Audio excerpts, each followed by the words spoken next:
Hello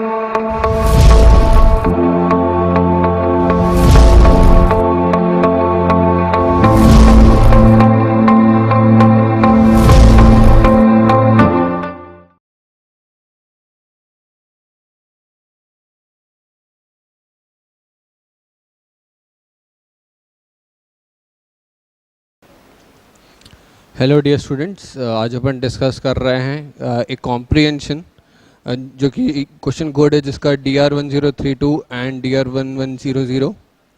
So what is given in this comprehension that there is a disk, it is a uniform disk which has mass m, radius r. There are two balls which are kept at the center of the disk. है ना, अपने को क्या given है कि एक disc है जिसका मास m, रेडियस r है और दो बॉल्स जो पड़ी हुई हैं मास m/2 की, which are free to move along the groove. एक अपन ने एक पट्टी काट दी डिस्क के बीच में से. डिस्क हॉरिजॉन्टली रोटेट कर सकती है फ्रीली, ये भी गिवन है क्वेश्चन में. और डिस्क की initial angular velocity omega naught given है. तो ये क्वेश्चन में गिवन है. अपन से क्या पूछा गया है? अपन से ये पूछा गया है कि तीन पार्ट्स हैं. पहला पार्ट है कि एंगुलर स्पीड ऑफ डिस्क जब दोनों बॉल्स एक्सट्रीम एंड्स पे पहुंच जाएं.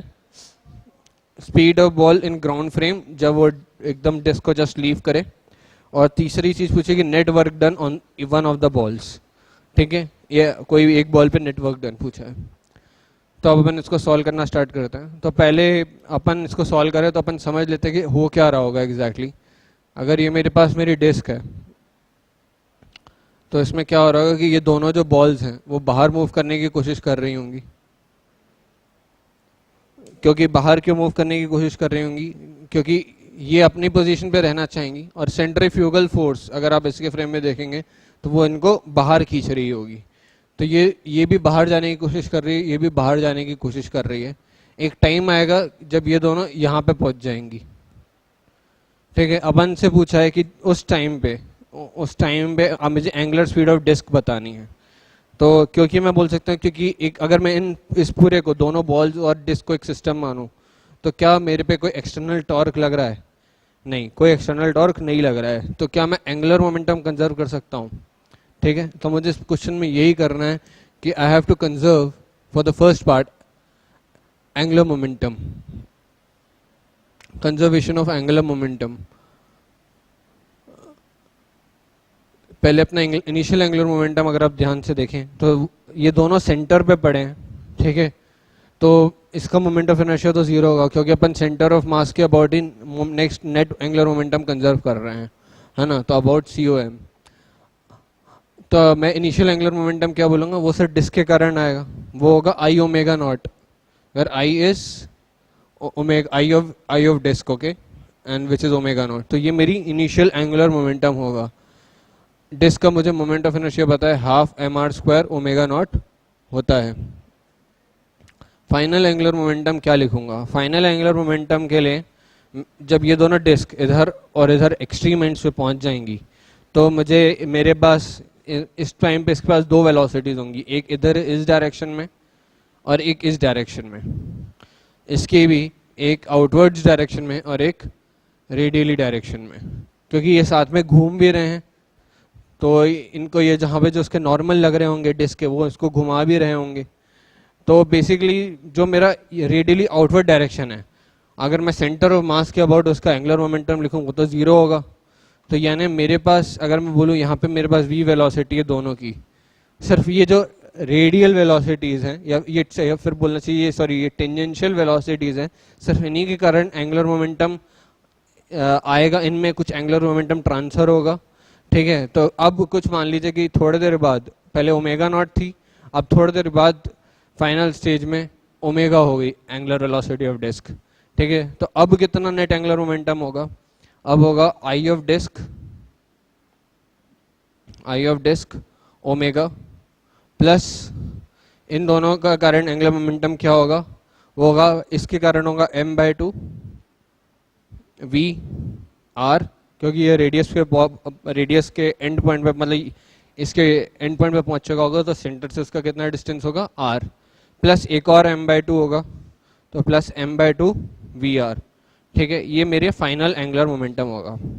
ठीक है, I ऑफ डिस्क में वापस क्या लिख सकता हूँ? हाफ mr² ओमेगा ठीक है, m by two v r plus m by two v r में एम वी आर लिख सकता हूँ। ठीक है, अगर आप ध्यान से देखें तो जो मेरी रेडियल वेलोसिटी होगी और जो मेरी डिस्क की फाइनल एंगुलर वेलोसिटी होगी वो सेम होगी, क्योंकि दोनों साथ साथ घूम रहे हैं। तो मैं इस टाइम पे बोल सकता हूँ कि v is equal to omega r हो रहा होगा। ठीक है, अगर ये v is equal to omega r हो रहा होगा तो मैं बोल सकता हूँ ये half M R square omega plus ये v की वैल्यू मैंने ओमेगा आर अगर डाली तो है m ओमेगा आर स्क्वायर, यहाँ भी एक आ जाएगा, तो which is equal to 3/2 m are square omega. मेरे पास इनिशियल एंगुलर मोमेंटम आ गया, फाइनल एंगुलर मोमेंटम आ गया। By conservation of angular momentum मैं बोल सकता हूँ कि जो मेरा इनिशियल और फाइनल होगा वो सेम होगा, तो which is equal to half M R square omega nought 3/2 m are square omega के बराबर होगा। एम एम कट गया, ये 2 कट गया, आर स्क्वायर कट गया। ओमेगा की वैल्यू जो आएगी मेरी फाइनल, जो मेरा फर्स्ट पार्ट का आंसर है वो है omega is equal to omega not by 3। तो अपन ने ये क्या निकाला है, final angular speed of the disc when both the balls reach extreme ends. ठीक है, अब मैं नेक्स्ट पार्ट इसका जो वो सॉल्व करता हूँ, जो कि मेरा पार्ट क्वेश्चन कोड है जिसका DR1032। तो DR1032 में हमें ये रिजल्ट अभी अपन को बचा के लेकर चलना है। कौन सा रिजल्ट, कि omega is equal to omega not by 3 है। अब क्वेश्चन में क्या हो रहा है, अब क्वेश्चन में थोड़ी कहानी बदल गई है। अब क्वेश्चन में ये हो गया है कि भाई ये दोनों जो बॉल्स हैं डिस्क के जस्ट बाहर निकल ही चुकी हैं और मुझे उस टाइम पे इनकी वेलोसिटी बतानी है या स्पीड बतानी है, स्पीड बतानी है। ठीक है, तो मैं मान लेता हूँ कि ग्राउंड फ्रेम में इसकी कुछ स्पीड होगी। ओके, तो ग्राउंड फ्रेम में let speed of ball in ground frame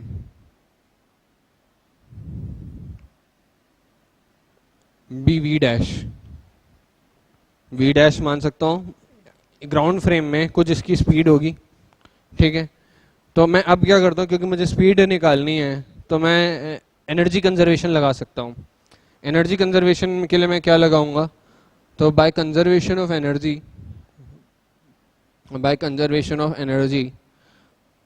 अगर मैं बोलूँ इनिशियली एनर्जी कितनी है, जब एकदम सेंटर पे था, अगर जब वो सेंटर पे था तो मैं बोल सकता हूँ कि इसके 3 लोगों की एंगुलर वेलोसिटी, या फिर ऐसा बोला जाए क्योंकि इनका मोमेंट ऑफ इनर्शिया तो 0 होगा, तो और इनकी इनिशियल स्पीड भी 0 थी, तो मेरी जो EI होगा यानी इनिशियल एनर्जी होगी, इनिशियल टोटल एनर्जी होगी, वो सिर्फ डिस्क के घूमने के कारण आ रही होगी, यानी वो होगी हाफ आई ओमेगा नॉट का होल स्क्वायर। और आई क्या है, I is I of disc.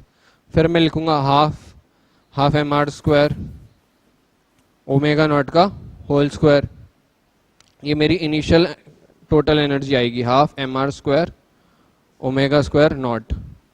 अब मैं फाइनल एनर्जी लिखूंगा, तो फाइनल एनर्जी कब की लिख रहा हूँ मैं, कि जब इसने डिस्क को छोड़ दिया। मैं एक टाइम पे तो उस टाइम की लिख रहा हूँ जब ये दोनों सेंटर पे थे, और अब मैं उस टाइम पे लिख रहा हूँ जब इसने जस्ट डिस्क को छोड़ दिया होगा। तो जब डिस्क को छोड़ दिया होगा तो डिस्क का तो अभी मैंने निकाला था कि ओमेगा क्या आएगी, हाफ आई ओमेगा स्क्वायर। तो ये डिस्क की एनर्जी तो रहेगी, प्लस इसकी भी एनर्जी कुछ आ जाएगी, तो होगी हाफ m/2। और ग्राउंड फ्रेम में मैंने एज्यूम करा v डैश स्पीड होगी तो v डैश स्क्वायर। अच्छा, जैसे इसकी v डैश स्पीड होगी, मान लीजिए v डैश इधर है, वैसे ही इसकी भी कुछ v डैश स्पीड होगी, क्योंकि सिमेट्री से मैं ये बोल सकता हूँ कि दोनों की स्पीड भी सेम होगी। तो हाफ m/2 v डैश का होल स्क्वायर, तो हाफ आई ओमेगा स्क्वायर। मेरे पास ये क्या है, ये डिस्क का है, आई ऑफ डिस्क। ठीक है, तो हाफ आई डिस्क की वैल्यू डालूंगा, वो आएगी half of m are square omega square plus 1/4, इसका ट्वाइस हो जाएगा, तो मैं डायरेक्टली लिख सकता हूँ, ये हो जाएगा half M we dash square, half M we dash का होल स्क्वायर। ओमेगा की वैल्यू मुझे पता है, ओमेगा नॉट बाय 3 मैंने पिछले अभी पार्ट में निकाली है। ओके, ओमेगा की वैल्यू ओमेगा नॉट बाय 3 डालूंगा मैं यहाँ से। अभी मैं ई फाइनल की वैल्यू अभी भी लिख रहा हूँ, वो होगी 1/4 M are square omega not by 3 का whole square plus 1/2 M we dash square. ठीक है, ये मेरे पास फाइनल काइनेटिक एनर्जी आई। तो अब मैं इसको इक्वेट कर दूंगा किसके, E I is equal to E final, क्योंकि मेरे पास एनर्जी कंजर्वेशन है। मैं बोलूँगा कि फाइनल एनर्जी जितनी होगी टोटल मैकेनिकल एनर्जी वो कंजर्व्ड रहेगी, तो जितनी पहले थी उतनी ही अभी भी रहेगी। तो ई आई की वैल्यू है half M R square omega not whole square 1/4 M are square omega square not का whole square is equal to 1/4 M are square omega square not by 9 plus half M we dash का whole square. M M cut जाएगा। अब मैं omega naught की value को मैं इधर ले जाऊंगा, तो ये इधर आएगा कुछ ट्वाइस ऑफ वी डैश का होल स्क्वायर, क्योंकि मैंने 4 इस तरफ ले गया हूँ, और इधर बचेगा मेरे पास R square omega square not 8/9। मैं ट्वाइस इसमें 4 से काटूंगा, ये 4 बचेगा, तो मेरे पास इधर क्या बचेगा, v dash is equal to r square omega square not by 4/9 into 4/9। यहाँ पे स्क्वायर है वी डैश का और ये ओमेगा स्क्वायर नॉट है। इसको जब मैं फाइनली सॉल्व करूँगा, यहाँ पे वी डैश की वैल्यू अभी मेरे पास क्या है, वी डैश का होल स्क्वायर 4/9 ओमेगा नॉट का whole square r square. V dash की वैल्यू जिससे जो हमारा आंसर आया वो क्या आ जाएगा, 2/3 ओमेगा नॉट आर, जो कि अपना आंसर है। ये अपना क्वेश्चन कोड अभी सॉल्व हुआ है DR1032। अब अपन सॉल्व करेंगे इसका नेक्स्ट पार्ट, जिसमें पूछा है कि नेट वर्क डन। ठीक है, इसमें मैं जो इस पार्ट में आंसर आया उसका ही यूज़ करूँगा। ठीक है, तो मैं सिर्फ ये अपना रिजल्ट जो है ये अभी अपन साथ में रखते हैं, बाकी मैं मिटा देता हूँ। इसमें पूछा क्या कि नेट वर्क डन एक बॉल पे मुझे बताना है भाई, है ना, net work done on 1 ball. अगर मुझे net work done on 1 ball बताना है तो मैं वर्क एनर्जी थ्योरम से बोल सकता हूँ कि net work done net is equal to delta K. अगर वर्क डन नेट डेल्टा के बराबर होता है तो मेरी जितनी काइनेटिक एनर्जी में चेंज आया होगा by all the forces would be equal to the total kinetic energy में जो चेंज आया होगा। तो मेरी पहली हाफ एम वी स्क्वायर थी और इनिशियली मेरी होगी half v m v initials का होल स्क्वायर। ठीक है, वी इनिशियल मुझे पता है 0 है क्योंकि दोनों रेस्ट से स्टार्ट करते हैं। ठीक है, तो ये मेरा 0 हो गया होगा। हाफ एम वी स्क्वायर बचा, वी स्क्वायर एफ बचा, जिसकी वैल्यू मैं निकाल चुका हूँ, वो वी डैश के बराबर है। मैं वैल्यू डायरेक्ट पुट करूँगा, जिसकी वैल्यू की 2/3 ओमेगा नॉट आर का होल स्क्वायर। वैल्यू आ जाएगी half m 4/9 omega square not by r. M जो होगा, इसमें ध्यान देने वाली बात है एम नहीं, ये m/2 है, क्योंकि मास ऑफ मैंने यहाँ पे कह लिया मास ऑफ बॉल, है ना, तो और मास ऑफ बॉल मुझे गिवन है क्या है, वो m/2 होगा। तो ये 1/m/2, यहाँ पे ये 2 4 से कट जाएगा। फाइनली मेरे पास आंसर आएगा m omega square not r/9, जो कि अपना आंसर है। That's all.